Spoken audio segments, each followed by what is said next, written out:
Now, from tomorrow, Melbourne City landmark Bourke Street Mall becomes a smoke-free zone. It's the latest part of the CBD where smoking is banned. In fact, I think it will become the 10th or the 11th smoke-free precinct in Melbourne. And one city councillor has a dream that it'll be even more prevalent, and one day it'll be a totally smoke-free CBD. And she joins me now. Beverley Pinder, good evening. Good evening, Darren. Thank you. Now, I should point out that for you, it's it's a dream that down the track. It's not a dead-set plan. It certainly is my vision. Yeah. And needless to say, I need to still speak with my councillor colleagues.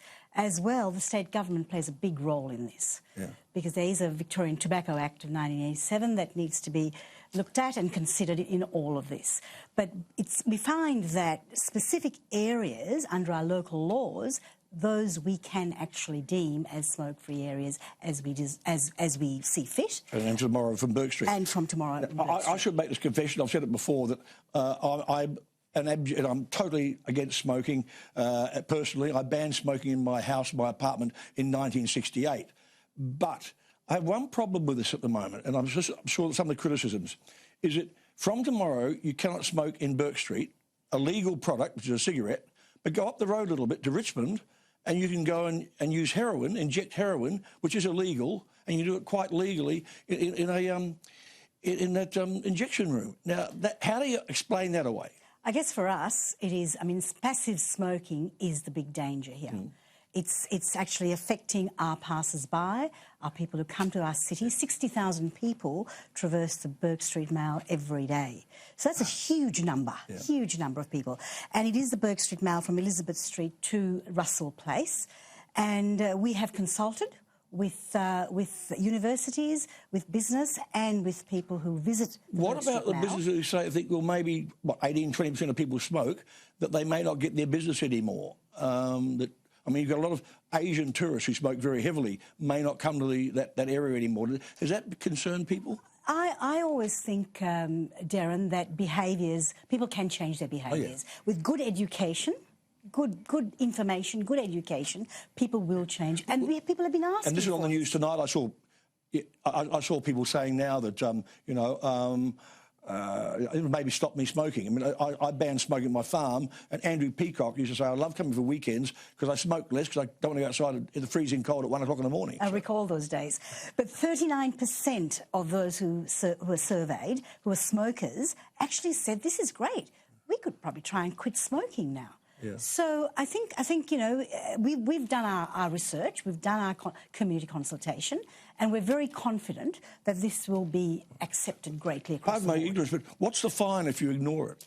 So firstly, it's not about enforcement. So there will be a period where people will be encouraged to observe the law. It'll be pointed out to them, hey, this is illegal now. Absolutely. Okay. It's $100 a fine. How much? $100. However, $330 if you drop a butt. Oh. $660 if it's a lit butt. And that's fair enough. Yeah. But can I take you to the point that in the past 8 months, we've only issued 16 fines.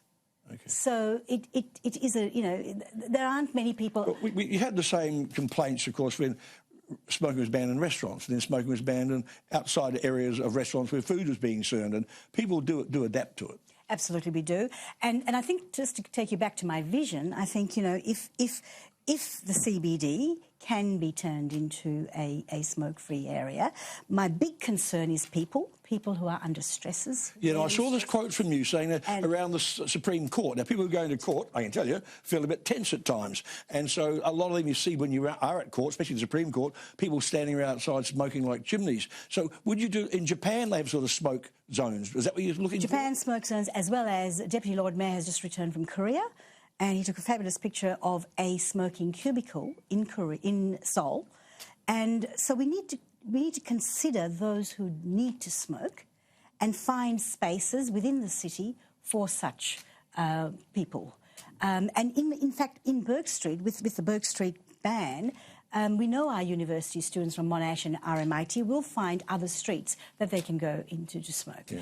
And then, of course, there will be new problems that will arise, but we'll attend to those as they arise. We'll increase the number of ashtrays and cigarette butt bins. We collect something like 1.3 million butts a year from 530 butt bins. Well, I'll tell you a bit of Trivial Pursuit.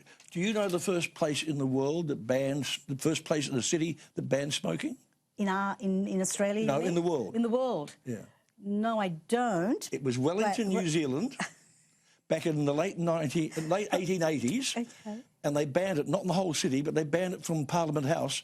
But that was because, I think I'm right, I'm not quite that old, it was a wooden building, and they were scared that cigarette smokers would burn Parliament House down, do a Guy Fawkes. And so for a while there, smoking was banned across the ditch in Wellington. Well, that's interesting because Auckland, I understand, are working towards... Same thing? Some sort of arrangement for smoke-free areas, and so is Ireland. All right, well, think back to the old days when, on planes, you couldn't smoke in the first 10 rows, but you could at row 11, or you could smoke on one side of the plane, but not on the other side of the plane. So, well, I mean, I get asthma. If I walk into a smoky area, room, I get asthma. Okay.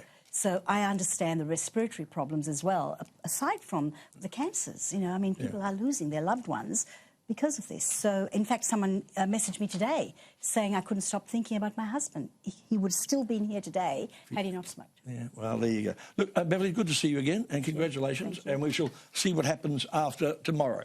All right, thank you. Thank you.